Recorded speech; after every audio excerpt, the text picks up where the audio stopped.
Hello दोस्तों, मैं आप लोगों के सामने फोर्थ सेमेस्टर बीसीए की पुस्तक माधवी में, जिसके लेखक हैं भीष्म साइनी, तृतीय अंक में पहले दृश्य के बारे में बताने जा रही हूँ। तो यहाँ पे कथावाचक बोलते हैं कि यायती पुत्री जो है माधवी पूरे 1 वर्ष तक काशी नरेश के रनिवास में रही। उसको प्रतादन नाम का वीर पुत्र प्राप्त हुआ।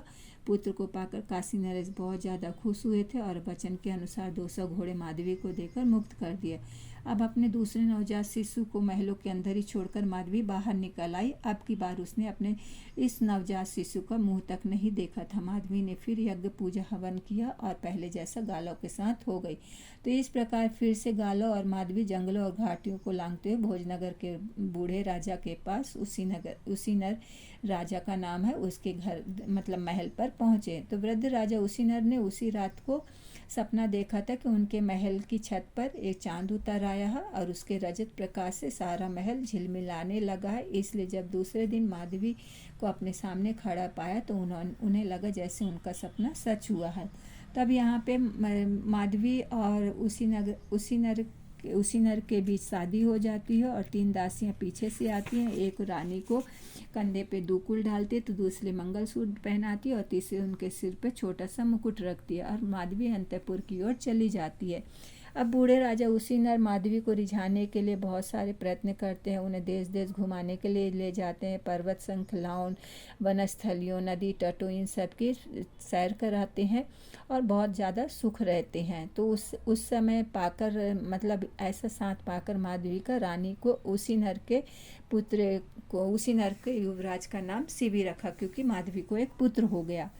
तभी एक रात माधवी ने स्वप्न देखा कि अंधेरे वन के ऊपर एक भीमकाय पक्षी उड़ा जा रहा है और अपनी चोंच से एक नवजात शिशु को दबा रखा है और नीचे लोग हाहाकार भागते हुए हैं।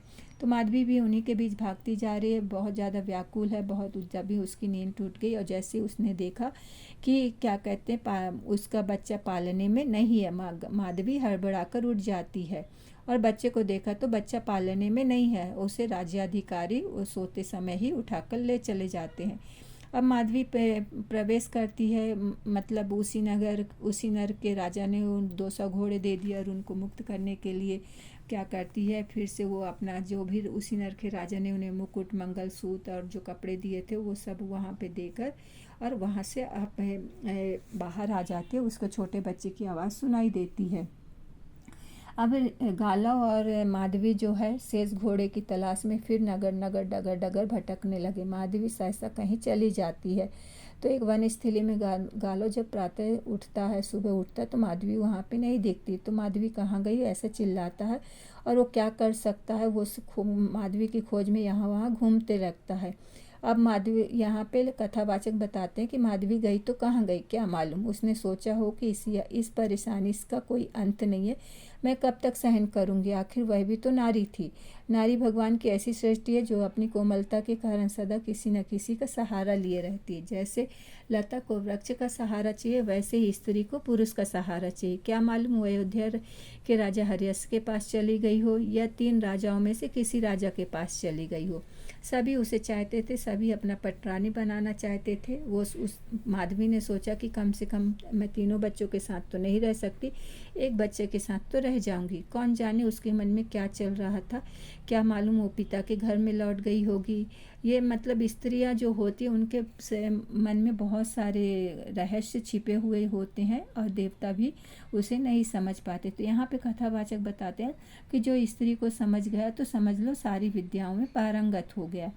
तो पुरुष को भगवान ने धीर गंभीर बनाया है और स्त्री के स्वभाव में चंचलता होती, इसलिए कहा गया कि नारी चंचलता पर पुरुष का अंकुश सदा बने रहना चाहिए।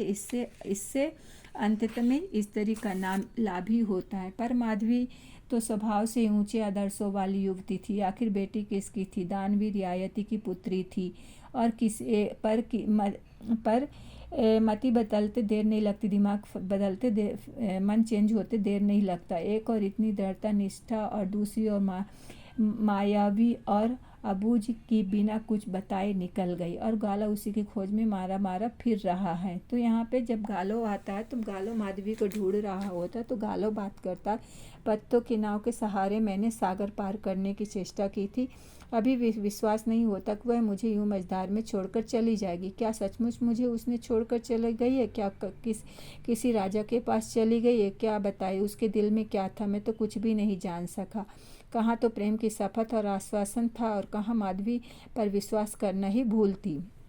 उसी समय तापस आता है तो गालो तापस को देखता है तो बोलता, तापस तुम? तो तापस बोलता है, मैं तुम्हें खोजता हुआ आया हूँ। तो गालो बोलता, तुमने क्या माधवी को देखा है और तुम के यहाँ कैसे आए? तब तापस बोलता है कि क्या वह तुम्हारे साथ नहीं है? मैंने ययाति पुत्री को नहीं देखा, मैंने तो केवल इतना ही सुना था कि वह तुम्हारी प्रतिज्ञा पूरी करने का साधन बनी हुई है। तापस, मैं कहीं का नहीं रहा। मैं 600 घोड़े गुरुदेव को जुटा दी चुका हूँ फिर भी।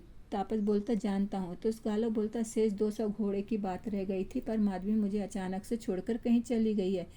तब तापस बोलता, कहाँ चली गई हो तुम? शेष घोड़े नहीं जुटा सकते हो गालो। बाढ़ में बहुत से घोड़े बह चुके हैं और आर्यावर्त में अब किसी राजा के पास घोड़े नहीं है। मैं यही बताने के लिए आया था। तब गालो बोलते हैं, क्या सच? शायद इसी का आभास पाकर वह मुझे छोड़कर चली गई, बिना मुझे कुछ बताए। तापस, उसे तो धैर्य रखना चाहिए थी। यदि मैं 600 घोड़े का प्रबंध कर सकता हूँ तो 800 का भी कर सकता हूँ, जैसे तैसे जुटा सकता हूँ। तापस बोलता कि तुम नहीं जुटा पाते शेष घोड़े अब तुम्हें नहीं मिल सकते, तुम लौट चलो। गालो, निष्प्रयोजन भटकने से कोई मतलब नहीं है, कोई लाभ नहीं है। तो गालो बोलता, यही माधवी भी कहती थी, पर मैंने नहीं माना। मैंने कहा अगर मुझे दासवृत्ति भी करनी पड़ी तो भी मैं 200 घोड़े जुटाऊंगा। पर वह देर तक अनुनय विनय करती रही, पर मैं नहीं माना। मुझे डर था कि यदि मैं लौट कर गया तो गुरुदेव मुझे श्राप दे देंगे। इस पर मुझे छोड़कर चली गई। हम थके मांदे एक कुटिया में विश्राम कर रहे थे। प्रातः देखा तो माधवी मेरे पास नहीं थी। मैंने उसे बहुत ढूंढा, पर मुझे बीच में छोड़कर चली गई। तापस बोलता, मझदार में क्यों गालो? अब तुम अपने को ऋण मुक्त समझो, माधवी का भी पता चल जाएगा। तब यहाँ पे गालो बोलता, मैं तो जैसे अधर में लटक गया हूँ। तापस, ना गुरुदेव को मुँह दिखाने का, ना प्रतिज्ञा पूरी कर पाने का। मैं उस दिन का सपना देख रहा था जब मैं ऋण मुक्त हो जाऊंगा और सच्चे साधक का पद ग्रहण करूंगा। यह कठिन प्रतिज्ञा पूरी करके गुरुओं के वरदान का भागी बनूंगा। पर तापस, सब कुछ मिट्टी में मिल गया। अब अपनी सुख सुविधा के लिए माधवी ने मुझे त्याग दिया है। तब तापस बोलता कि इस प्रकार का जीवन उसके लिए बहुत कठिन था गालव। तो गालव बोलता, इसीलिए वह किसी राजमहल में रहने का लोभ संवरण नहीं कर सकी। वह कहा करती थी कि गालव, तुम्हारे प्रेम से मुझे बल मिलता है और सहने की शक्ति मिलती है, पर मुझे असहाय देखकर मुझे छोड़कर चली गई। तापस बोलता, यही रहा होगा गालव। जब उसे पता चला कि शेष घोड़े नहीं मिलेंगे तो व्यर्थ घूमने से बिना मतलब से घूमने से कोई मतलब ही नहीं है। उसका मन भी उचट गया होगा। तब गाला बोलता हूँ, पर उसके प्रेम में आग्रह था। तापस, कई बार वह कह चुकी थी कि वह इस यातना को इसलिए सहन कर रही है कि एक दिन वह मुझे प्राप्त कर सकेगी, और मैंने भी निश्चय किया था कि प्रतिज्ञा पूरी हो जाने पर अब उसी के साथ जीवन व्यतीत करूंगा। तब तापस बोलता है कि तुम सदा बड़े महत्वाकांक्षी रहे हो गालो, और महत्वाकांक्षी लोग परिस्थितियों को अपने अनुकूल ढालना चाहते, स्वयं उनके अनुकूल नहीं ढलते। तुम मेरे साथ गुरु महाराज के पास चलो, मैं तुम्हें लिवाने आया हूँ, वह निश्चय ही तुम्हें ऋण मुक्त कर देंगे। गालो बोलता, नहीं तापस, मैं माधवी का पता लगाऊंगा, वह अपने अभिप्राय मुझसे छिपाती रही। तुम लौट जाओ, गुरु महाराज को मेरा प्रणाम कहना, मैं माधवी के बिना नहीं जा सकता। तापस थोड़ा सा रुक जाता है, फिर बोलता है, गालो, तुम अपने आप को ऋण मुक्त समझो, मैं एक मित्र के नाते तुम्हें यही कहने आया हूँ। तो दोस्तों, यहाँ पे तृतीय अंक का पहला दृश्य खत्म होता है। आप लोगों को कैसा लगा जरूर कमेंट्स करके बताइए। धन्यवाद।